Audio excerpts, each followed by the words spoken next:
ਦਸਵੇਂ ਪਿਤਾ ਦੀਆਂ ਖੁਸ਼ੀਆਂ ਦੇ ਲੈਣੀਆਂ, ਦਸਵੇਂ ਪਿਤਾ ਦੀਆਂ ਖੁਸ਼ੀਆਂ ਦੇ ਲੈਣੀਆਂ।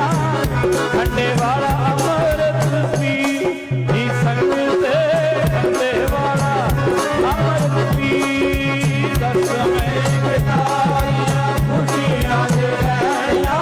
ਖੰਡੇ ਵਾਲਾ ਅੰਮ੍ਰਿਤ ਪੀ, ਪਹਿਲਾ ਘੁੱਟ ਭਰਿਆ ਤੋਂ ਅੱਖਾਂ ਫੁੱਲ ਜਾਂਦੀਆਂ, ਪਹਿਲਾ ਘੁੱਟ ਭਰਿਆ ਤੋਂ ਅੱਖਾਂ ਖੁੱਲ ਜਾਂਦੀਆਂ।